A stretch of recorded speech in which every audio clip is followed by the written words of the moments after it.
Welcome back to Air Law Exam Prep Lesson 2 Part 2. Now that we've got Lesson 2 Part 1 out of the way, this one's going to be a little quick, so that's nice and easy. We'll keep it down into bite-sized, manageable chunks, hopefully.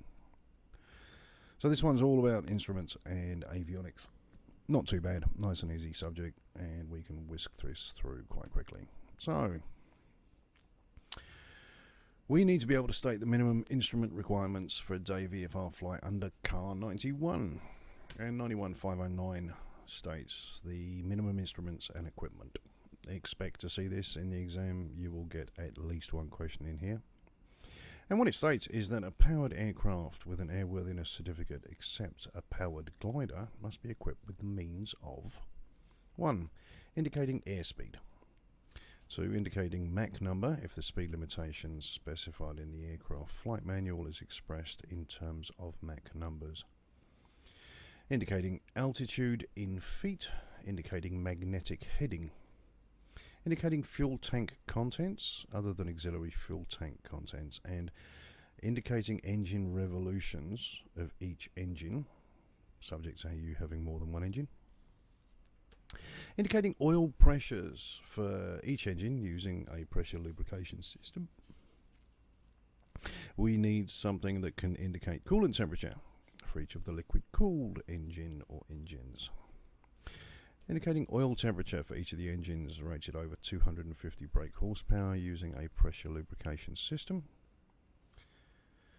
Something for indicating manifold pressure for each of the supercharged or turbocharged piston engines and each piston engine fitted with a constant speed propeller. Something to indicate cylinder head temperature for each of the air-cooled piston engines rated over 250 brake horsepower.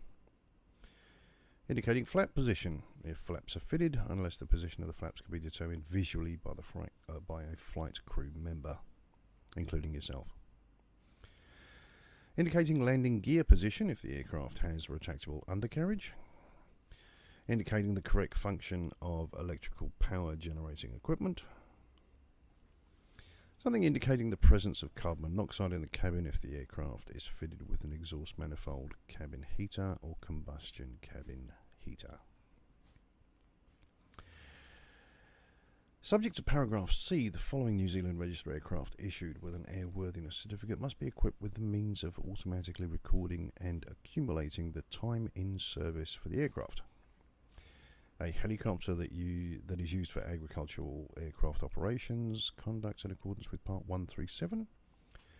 A helicopter that is used for air operations, conducted in accordance with Part 135. A helicopter except a helicopter that has a special category, experimental airworthy certificate, or a special category amateur build airworthiness certificate that is used for any other type of operation. An aeroplane that is used for agricultural aircraft operations conducted in accordance with Part 137. Paragraph B comes into force on a date to be appointed by the Minister by notice in the Gazette, and one or more notices may be made bringing different provisions of paragraph B into force on different dates. An aircraft equipped with a lockable door leading to a compartment normally accessible to passengers must be equipped with the means for a crew member to unlock the door. Now, what all that means is that the minimum instruments for a day VFR flight are the following: airspeed indicator, or Mach gauge, if you're really going to go into that level. You need an altimeter, a compass, RPM or tacho gauge, an ammeter, CO2 detector, flap position indicator, landing gear position indicators, fuel gauges, oil pressure, oil temperature, coolant temperature, manifold pressure gauge for supercharged and turbocharged or piston engines fitted with a constant speed propeller, a cylinder head temperature gauge. New Zealand registered aircraft must have a means of recording and accumulating the time in service, which is obviously our HOBS. If there is any locked door leading separating the cockpit with the cabin, Usually found in larger commercial aircraft. The crew must be able to unlock that door.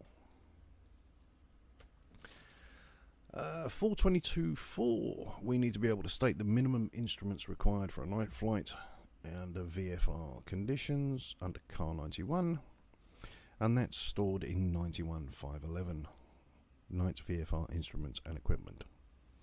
A power aircraft with an airworthiness certificate operated under VFR by night must be equipped in accordance with Rule 91.509 and have, except as provided in paragraph B, a means of indicating the rate of turn and slip, position lights, anti-collision lighting system, illumination for each required instrument or indicator. And in paragraph B, an aircraft equipped with a third attitude instruments indicator that is usable through 360 degrees of pitch and roll does not need to be equipped with a means of indicating a rate of turn. This means that the minimum instruments for a night flight include all of the instruments from the day. Also required is the turn indicator or the turn coordinator, position lights, also called the nav lights. Those are the red, blue and tail lights.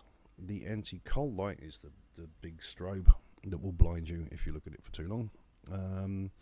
Most importantly, illumination for the instruments that are required. So those instruments need to be able to be seen by the PIC and any other relevant crew.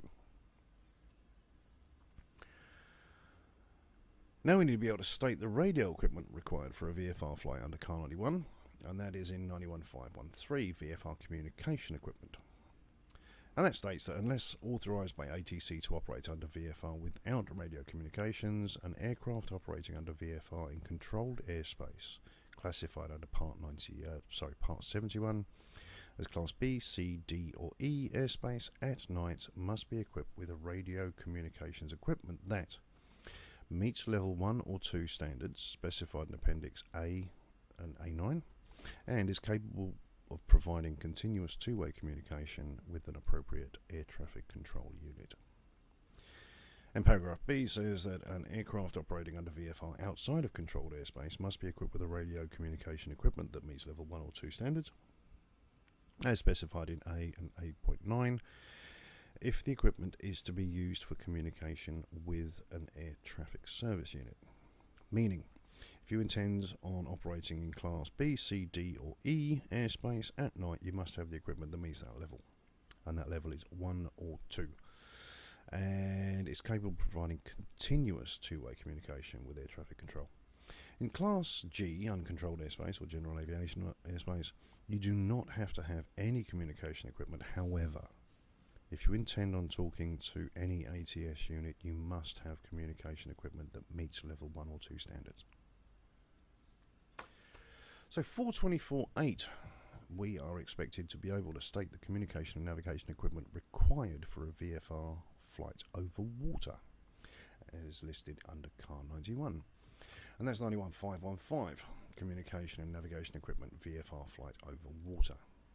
And it states that an aircraft operating under VFR over water at a distance of more than 30 minutes flight time from the nearest shoreline must be equipped with the following. Communication equipment that meets Level 1 or 2 standards specified in Appendix A and Appendix A.9 and is capable of providing continuous two-way communication with the appropriate ATS unit or aeronautical telecommunication facility. And number 2, navigation equipment that is capable of being used to navigate the aircraft in accordance with the flight plan.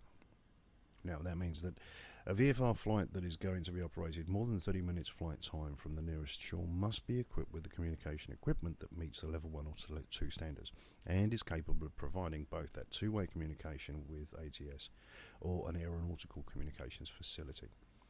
Note that the difference in the above section talking about what the instruments required for a flight are and the next section which talks about what the equipment requirements are.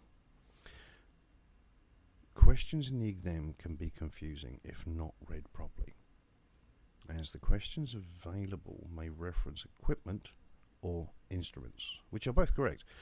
Make sure you read the question so that you know which answer is correct, and do not fall into that trap. That trap is laid out there because they make a lot more money if you fail than if you pass. So read the question twice. Make sure you understand if they're talking about equipment or if they're talking about instruments. Okay, cool. Let's see what we remember. Which of the following is not on the minimum instruments list for a day VFR flight? Artificial horizon, airspeed indicator, compass, or coolant temperature gauge?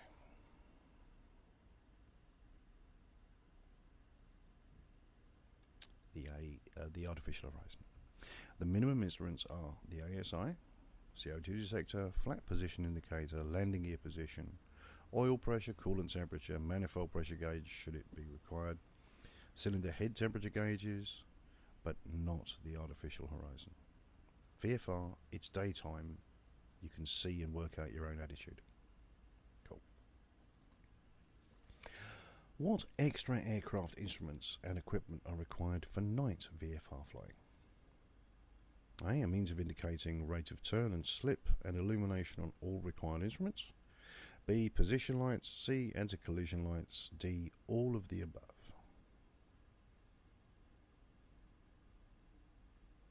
All of the above. The minimum instruments for a night VFR flight include all of the instruments from the day under 91509.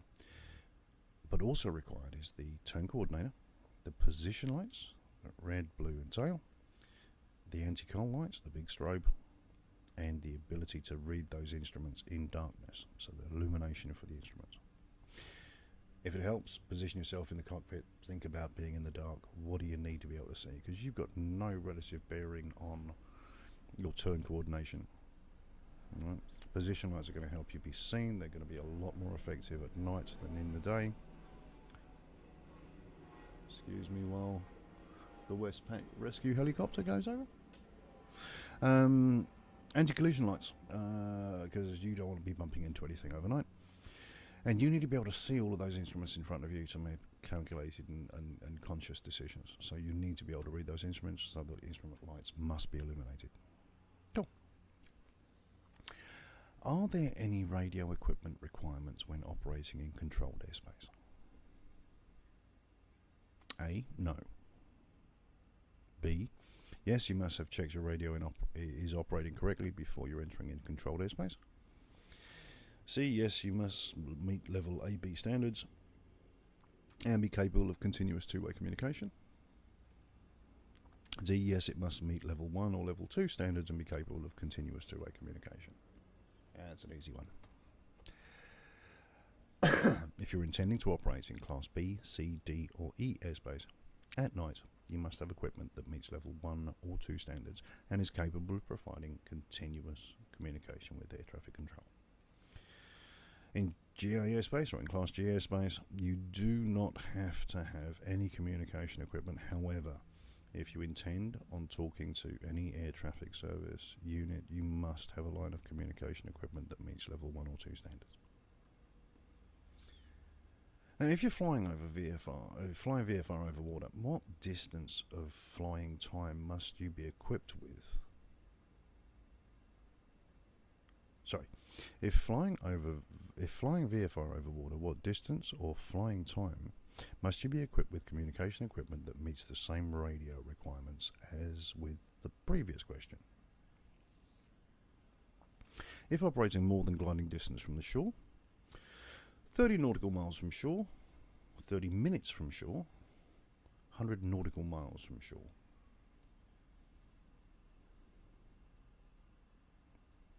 Minutes from shore. A VFR flight that is going to be operated more than 30 minutes flying time from the nearest shore must be equipped with the communication equipment that meets level 1 or 2 standards and is capable of providing continuous two-way communication.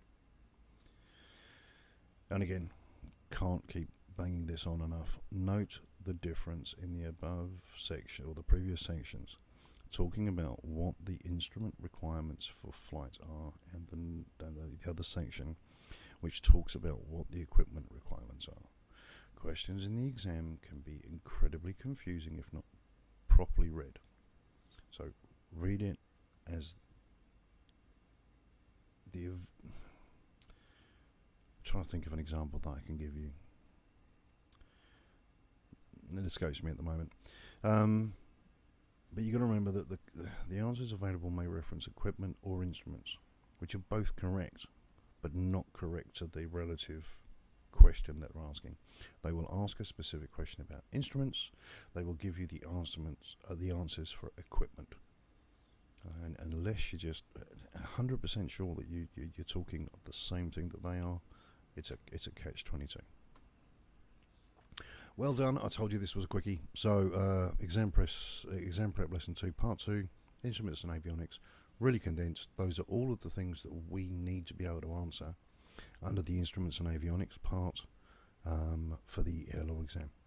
Don't forget, like, subscribe, sign up for updates, and share, because safe pilots always learning, and we're always sharing with others.